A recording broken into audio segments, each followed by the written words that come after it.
Welcome to Macro Money. This is Ilya Spivak, head of global macro here at tastylive. Welcome to the show. We have for you here today something in the macro finance nerd realm. Strap yourselves in. We talked 2 weeks ago about how it was that the banking crisis really played out, how it was that banks ended up with not enough money to pay depositors when they came to get the money, and why that led to the collapse of Silicon Valley Bank, why that led to issues at Signature Bank that ultimately saw it shuttered, why it led to issues at Credit Suisse that saw it folded into UBS, but really how it continues to be a problem for the banking system, and in particular, not systemically significant, not backstopped, smaller regional commercial banks.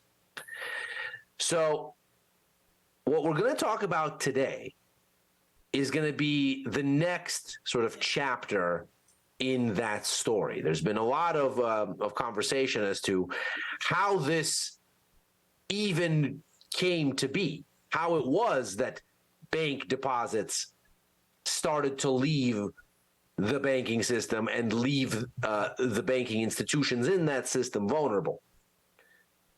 Today, we're going to talk about how that occurred and the role the Fed played in making it occur, which is perhaps not something that is getting a lot of conversation here and is a bit of banking system plumbing that's interesting to explore in the context of everything else that's going on in markets today. So a bit of a deep dive for us on macro money today. And of course, we'll start with a chart that's really been making the rounds. We had it on macro money fairly early, I'm happy to say.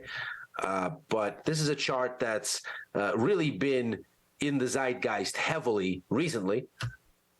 The picture of money leaving the banks and going into money market funds, right? So in the orange, what you see there are U.S. commercial bank deposits. This is data from the FDIC. And then you have a near perfectly inverted direction for money market funds accumulating that capital. Now, of course, this is not one for one. These numbers, just for the record, on the axes are billions of dollars. So what we're talking about for the peak in money market funds is 5.2 trillion. Or 5,200 billion. What we are talking on deposits is 18.2 trillion. So it's not like the banks have shed all of their deposits, no. But clearly it's been enough to create some trouble. And so what we're going to talk about here is how this is even possible. Because money market funds can't take in client deposits. So it's not like somebody went and said, I'm going to take my money out of a commercial bank and put it into a money market fund. It's not quite that easy. When a money market fund takes a client's money, it has to put it in its bank account. So this should not be a flow of money out of the banking system writ large. Right? We're not talking about here exiting of capital from bank deposits in any kind of unique way or linked only to financial institutions. We're talking about the exiting of money from the banking system. That orange line is all deposits, including those of money market funds. So this is an actual removal of money from the banking system as a whole. And it does raise some questions because, of course, Where did it go? Is a reasonable enough question. Why is it that the movement of money from the banking system and into money market funds assets, why is that even removing this money? Why isn't it just going into the money market funds, bank deposits on the other side? Let's do a little bit of the backstory, and this is going to be a little bit woolly, so I'm going to move slowly. Here is the last round of QE. This is the COVID era round of QE. In the red, there is the Fed balance sheet. That's essentially just the size of QE. So when you see that balance sheet surging in March of 2020 and then continue to surge into the end of 2021, albeit, of course, at a slower rate, that's Fed QE. That's the Fed providing liquidity to a COVID-stricken economy. You can see, of course, that it peaks right around the beginning of 2022, and that's, of course, the Fed rate hike cycle getting started. The orange line is commercial bank deposits, because, of course, what the Fed is doing here is it's creating cash. It's injecting liquidity into the system. So it is obviously, straightforward fashion, flooding the commercial banking system with deposits. Hold this thought, because, of course, as you can see there, you start to see both the Fed balance sheet and commercial bank deposits begin to go down right around the beginning of last year. So right as the Fed rate hike cycle really gets going. You can really get a picture of where things are going right here. So the line there is the U.S. 10-year Treasury yield. I'm looking real broad here, the most benchmark of benchmarks for interest rates. And what you can see here is as rates start to go up, even before the rate hike cycle begins, as rates start to go up into the idea that we're going to have a rate hike cycle, as it becomes clear that rates are pointed higher, you have, with about a 5-month lag, a response to take money and push it into money market funds. And you can see there, with rising rates, flows to money market funds grow in tandem. Why this is occurring is an important bit of plumbing that the Fed introduced back in 2013. Let's take a look at it. Probably going to take the longest time here. It's a bit of a strange thing to digest and a bit of a strange chart to look at even. The orange line that you see here is the overnight borrowing cost for the banks. So this is the interest rate being paid on AA rated debt in the financial sector. So call it mid to large sized financial institutions. So AA rated financial institutions can borrow at the rate that is represented by the orange line. That's the banks borrowing in the market, right? That's what the banks can borrow at in the market itself, ostensibly from each other.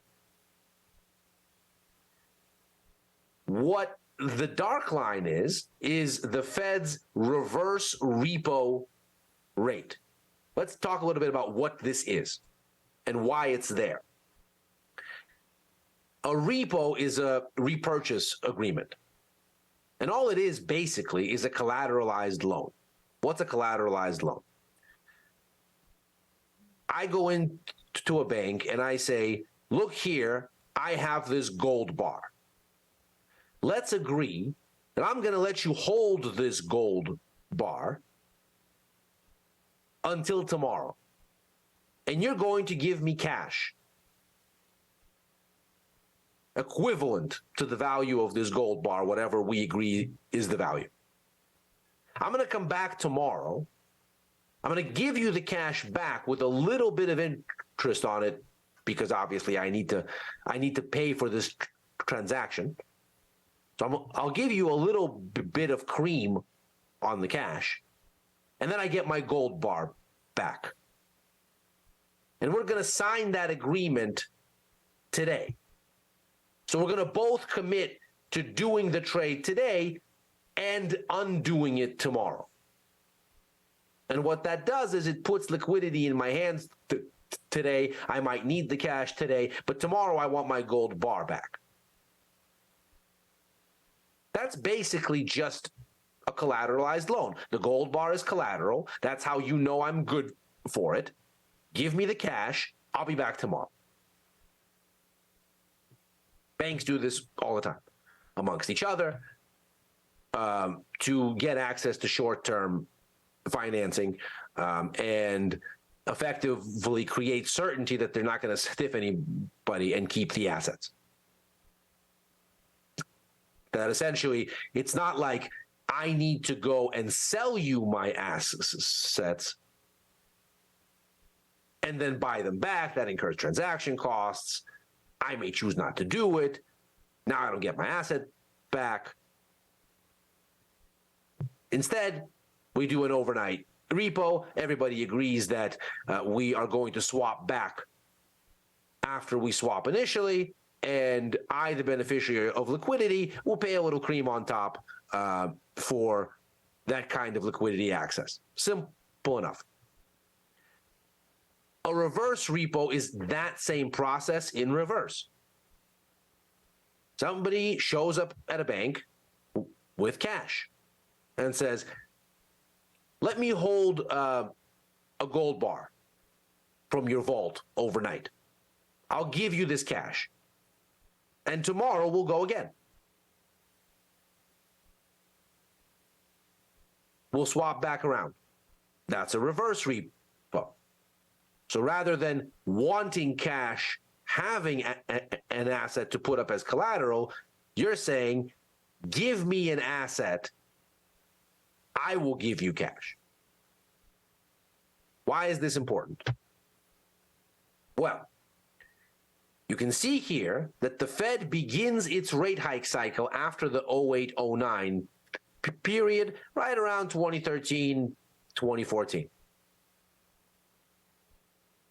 And what the Fed wants to do, having flooded the economy with QE, flooded the banking system with liquidity, is now it wants to raise rates. And it wants to make sure they actually go up. So what the Fed doesn't want is for the banks to be able to borrow cheaper from each other because there's all this liquidity awash in the market than the target rate that the Fed wants to have. So what the Fed says is, okay, we are going to introduce a borrowing cost where if you banks have excess liquidity that you're prepared to lend it to us, and we will pay you this rate. So if you are holding treasury securities, this kind of asset, that kind of asset, you can earn a return on that. So if you have excess cash lying around, don't go lending it to other banks. Bring it and park it at the Fed, the same way somebody might come into a bank with a pile of cash and say, let me hold your gold bar overnight.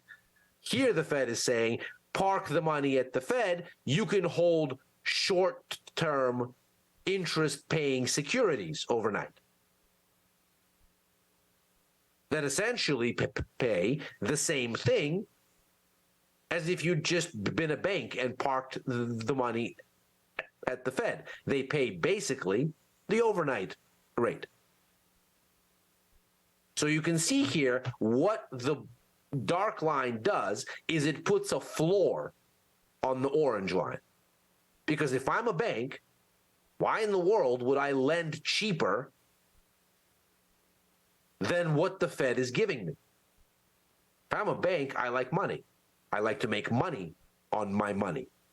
That's what I do. That's my job as a bank. So why would I, faced with this kind of situation, say, I'm going to lend to another bank lower and make less money than I would if I just went to the Fed, said, hold this money overnight. I'll get it back tomorrow and get a better return on it. Well, I wouldn't do that. And so what this does is it basically makes it not make sense for the banks to lend to each other at a rate lower than what the Fed is setting here with this reverse repo. All the Fed is saying is, we are going to be in the market and we are going to be essentially paying the banks and money market funds X to have money with us overnight. So there really should be no reason why any bank should lend to any other bank or any other financial institution, for that matter, at a rate less than that. Because why would you do that? You can just come to the Fed and earn more. That's what this chart is telling us.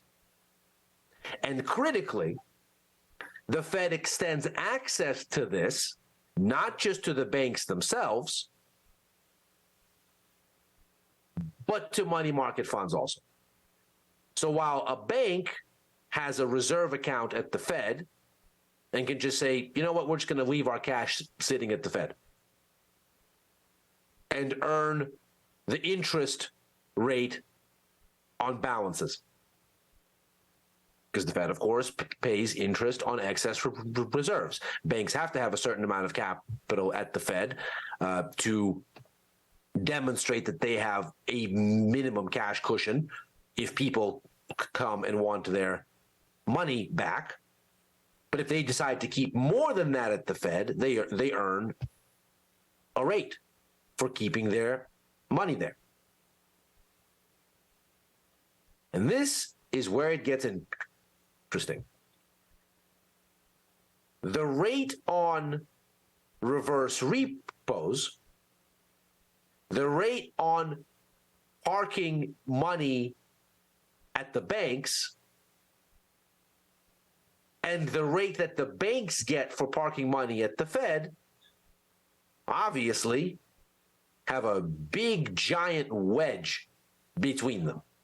So if you're a bank and you just leave your money at the Fed, just sitting there,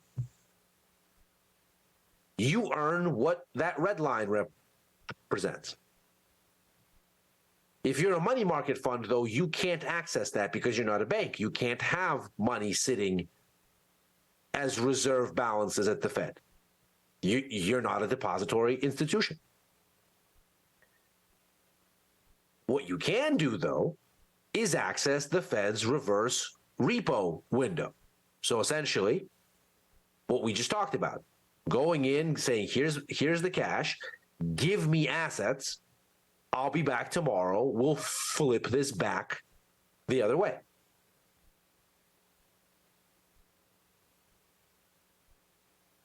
And the rate being offered there is exactly the same, largely.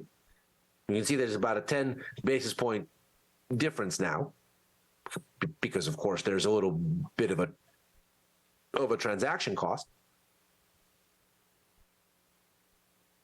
The banks do have to pay a little bit to make this happen. But money market funds that can't park cash as reserve balances can access this. They can access the Fed's reverse repo window and get paid 4.8% currently, but as you can see, it's been rising with rate hikes, which is not what happens if they just left the money in their commercial bank accounts, which, as you can see here, even with all of these rate hikes, pay a meager 37 basis points. So there's obviously a huge spread here. Leaving the money in a bank account pays much less than just coming to the Fed and saying, hold this for a while. Give us short-term securities that pay 4.8%. We'll flip this back.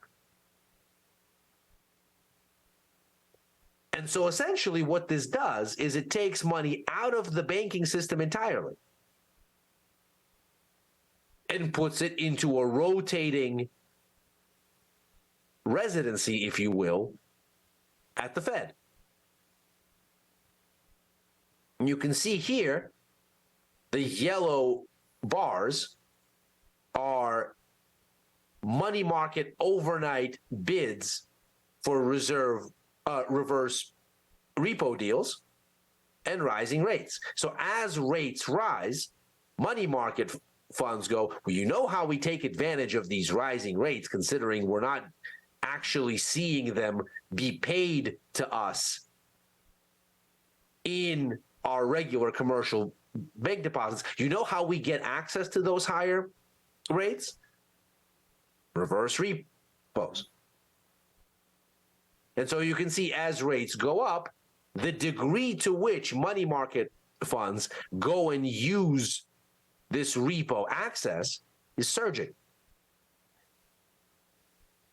And this is the pull of cash from the banking system. And of course, the results are what we talked about when we looked at the trouble with banking writ large. As you can see that since this process really got underway, this is data from the FDIC again,